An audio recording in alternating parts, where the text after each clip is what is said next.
just take a quick trip back to 2022. Let's pretend we're in December of 2022. Let's pretend that this video makes sense. Hey guys, what is up? It's HVL Manga here, and welcome back to the YouTube channel. So for today's video, I'm going to be sharing with you guys all of my favorite reads from the year 2022. This past year, I've read a lot of great manga, and my collection has changed very, very drastically, which I am very excited about. But out of all of the manga that I've read in this past year, these 6 or so volumes, series in particular, really stood out to me. When I think back about the past year, these are the series that made manga reading great in 2022. I tried to whittle it down to 5, but I just absolutely couldn't, so you're gonna have to deal with 6 of my favorites from 2022. So without any further delay, let's get into, not in any specific order, except the last one. The last one's my favorite, but the rest of them in non-specific order, my favorite reads of 2022. So starting right off the bat, we are starting with a banger of a series, and that series you can tell is none other than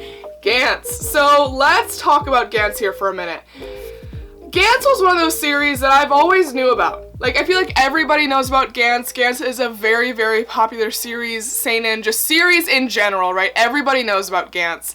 And the reason I haven't read it until recently is because I just do not like how any of the physical releases look. Except the singles, but the singles will cost more than my house, so you know what, not actually, but you know what I mean? Like, it's just a very expensive series to collect in the singles route, and I was kind of holding off and hoping that Dark Horse would release a deluxe edition like Berserk or Blade of the Immortal or Hellsing, but they haven't done that yet. And some of my friends online were picking up this series, and I was like, you know what? Fine, I will pick up these Omnis. And honestly, you know, all in all, I can't even be that mad. I think these Omnis are actually quite nice. The reading experience isn't bad. I have yet to crease one of these bad boys. Knock on wood, I guess, but let's talk about Gantz for a little bit and why I like it. So, fundamentally, Gantz is about our main character here who almost dies, but immediately before he dies, he is like transported to this room. And in this room, he's surrounded by other people, and basically these other people also almost died, and they have to go into like this arena type setting to basically defeat and destroy a specific monster that is in this arena. And they keep going back to this room, back to this room, back to this room, and something needs to happen in order for them to escape this room, but it just follows kind of heavy action of them defeating these monsters and being forced to go back to this room constantly. So, why do I like Gantz? Number one, it's insane. It's just a pure insanity. You never know what's gonna happen, and the enemies are so interesting to look at, and the characters and the artwork is just absolutely superb. But going into really why I like the series and, you know, really the main thing that stuck out to me, I cannot predict this series at all, which I love, because I feel like a lot of media, just even manga, but even beyond manga, TV shows, you know, whatever, it's become very predictable. You know, after a certain point, you read enough literature, you read enough stuff, or you watch enough stuff, that I feel like a lot of plots kind of follow this pretty typical kind of like plot line, to the point where you kind of know what's gonna happen, you know how it's gonna end, you know how it's gonna unfold. But with Gantz, I have no freaking clue. There was a huge plot twist in even just volume 3 of these Omnis that I was not expecting, and completely altered how I viewed the rest of the series. So if you are looking for something that just keeps you on your toes, you don't know what's gonna happen, and it's absolutely just balls to the wall action, fighting, just a lot of mystery too, definitely read Gantz. It is for an older audience. There are mature themes and mature things, so do just be aware of that. But I could not predict Gantz, but in every good way. Okay, so the next manga that I read in 2022 that really stuck out to me is one that might surprise you guys, but there's reason behind it, I promise. That series is none other than Sweat and Soap. So let's talk about Sweat and Soap. You guys are probably looking at this and being like, girl, what is that? Okay, so Sweat and Soap is an adult slice of life romantic comedy type read. Let's talk about why I liked this series so much. And let's talk about, you know, how I even got into it, because if you know me and you know what I typically read, this is not one of those series that I would see on the shelf and be like, I'm gonna read you. You're coming home with me. The reason I picked this up is because my friend May loves this series, and she was like, dude, just give it a shot. Just give it a shot, and if you absolutely hate it, you know, you can even read my copies. You don't have to go out and buy it yourself. Just give it a shot. read it for yourself. And I read it, and when I tell you, I literally like the next day went out and bought the rest of the series. I'm not even kidding, because I absolutely adored this read. So this read basically follows our main girl character here, who struggles with some sort of like body issue. It's not something like super drastic. I think the girl just sweats a lot basically, and she's pretty insecure about that. And she's in an office setting, but she meets him, who he does, basically his role is to design and to create scents, you know, soaps, lotions, all that sort of stuff. So that's his job. And it basically just follows them, their relationship, them getting to know each other, them progressing, and them being basically adults. What I really like about this series is that it's a very, like, healthy relationship. I swear, I believe these two have one of the most healthy relationships in manga. I think sometimes for me with romance series in particular, I'm like, I just get so frustrated because I'm like, if you just communicated a certain way, it would have alleviated all of your issues that you are currently experiencing. But this series just does it really, really well. They communicate like adults, and I love how they're adults. Like, that's just much better to read about, in my opinion. What I think really sticks out to me about this series is that this series is really what got me interested in looking into other types of manga besides like dark fantasy, heavy action, you know, just terrifying, whatever, you know, fill in the blanks. Hello, Penny. She is like right here, so if you hear anything, I apologize. There you go, say hello. Hi. It just really kind of expanded my perspective on manga that I can read and that I can enjoy. Okay, so now moving on to my third favorite read of 2022. This one definitely sticks out to me. I really enjoyed this read for a multitude of reasons, but that series is none other than Pluto. Pluto by Naoki Urasawa and Osamu Tezuka. So this series actually, I believe, was reprinted in the year 2022. I had my eye on it for a while, but some of the volumes, I think especially volume 3 in particular, was really, really difficult to find and really expensive, and I just really didn't want to do that. This series impressed me right off the bat, and I think the reason for that is because it was so incredibly fast-paced. I am someone who really appreciates a fast-paced beginning. It really gets into the story, and this series really, really did that. It's very action-heavy, very fast-paced.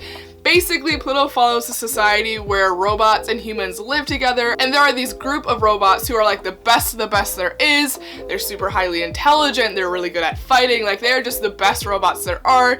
However, these robots start to go missing and end up dying. So it kind of follows the mystery of why are these robots dying, who are killing these people, who's Pluto, who is just this kind of enigma within the story. It is just really, really good. So if you're looking for a good mystery action-packed read, this is definitely for you. I think another reason why I really like this read is because when I think about reading this read, I associate my time in university, because I was reading this in my last semester of senior year, and I was in my capstone class, literally the last class that I needed to pass to graduate, to get my degree. And what was I doing? I was reading Pluto scans in the back just because I needed to know more, and I was absolutely hooked. If you have been kind of thinking about Pluto, now is definitely the time. All in stock, and with only 8 volumes, you can't really go wrong. Okay, moving on. The next manga series that I absolutely loved this year reading is a series that it got a reprint recently, and thank the Lord that it did, because I was about to spend a good amount of money on this series just to have it because I liked it that much. And that series is none other than Emma. So again, Emma actually underwent a pretty big reprint this year. So again, if you are looking to get into this series, now is absolutely the time. But let's talk about Emma. So Emma is a slice of life, romantic, dramatic filled read set in the Victorian era, following our main character here, who is a maid, fall in love with this man back here who is a man of class, a man of stature, a man of high society, and their love is forbidden. However, will they be together? It just can't be, it can't happen, and it just follows kind of their relationship unfold, kind of them navigate how they're not really supposed to be together, but boy do they want to be together. It just kind of follows that throughout the read. I love this read for a multitude of reasons. One, again, it's like, I love when series like this are obviously centered around mature adults, because the way that they handle situations, the way that they communicate is very refreshing and very, very different from a lot of the angsty teen reads that I've read, right? So I really appreciate that, and I love how dramatic it was.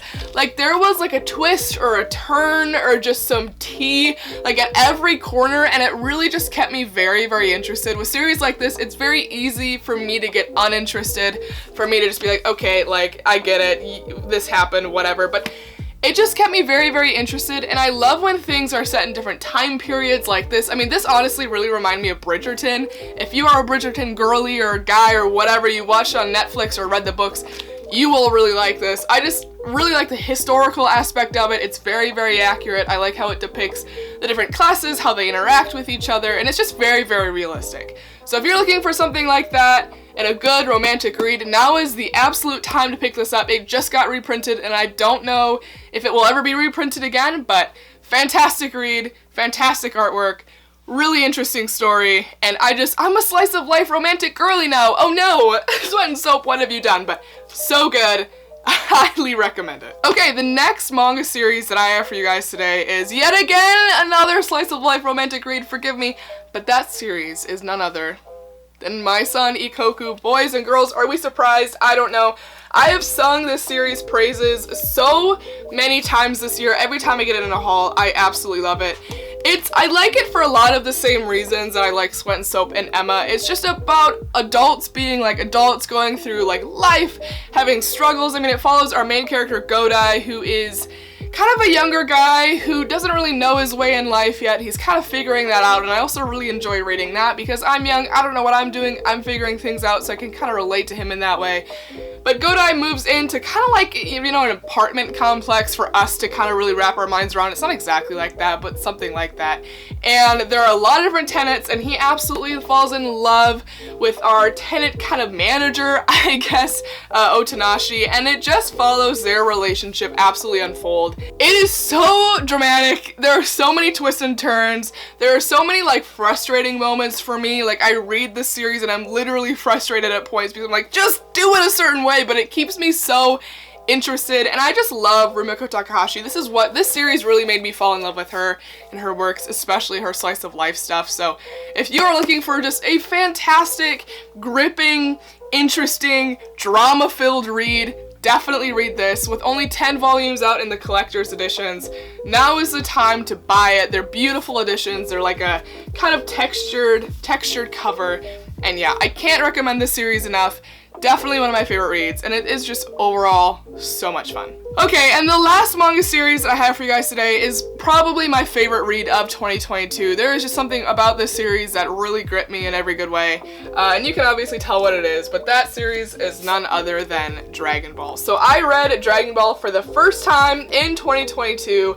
I didn't grow up with anime. I didn't really have that experience as a kid. I watched VeggieTales and My Little Pony, not, you know, Naruto and Dragon Ball, right? So just kind of, I didn't have that kind of nostalgic value for it.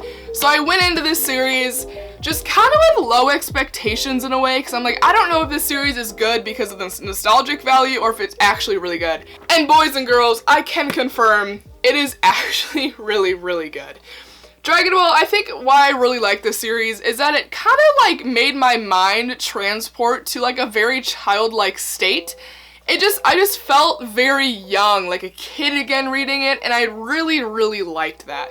I don't know if it's because of Goku and his personality or the world, or I don't even know, but it just made me feel like a kid again, and I absolutely love that, especially as an adult now. It's like, whenever you feel that way, you gotta kind of treasure it, you know? But Dragon Ball, I mean, I feel like we all know what it's about. It follows our main character Goku on a wide variety of missions and tasks and collecting the Dragon Balls to do a variety of things. I mean, we all know what Dragon Ball is about, but the OG Dragon Ball is definitely more adventure-based, and I also really like that. I think this series also really got me interested in reading more like adventure-type stuff because, again, I didn't read a lot of that genre before, but this series really did it for me. So Dragon Ball, I could talk about this series forever. I got a tattoo of it, right? So I absolutely love it. So if you are looking for a good adventure, just overall read, don't let the theoretic nostalgic value of it ruin it for you, or like be like, it might not be that good. It is that good. Trust me. read it. So guys, those were all of my favorite reads in the year of 2022. I read a lot of really good stuff, and I am so thankful for everything that I have read. I would love to know, what did you guys read in the year of 2022 that were your favorite? Did we have any same picks? Did we have any different picks? Please tell me in the comments down below. But guys, again, thank you so much for watching today's video. I highly recommend all of these books. They're just fantastic. They all like hit me in a different way, and I just really love that about them. So again, thank you guys so much for watching today's video. I really appreciate it, and I will see you guys in the next one. Bye guys.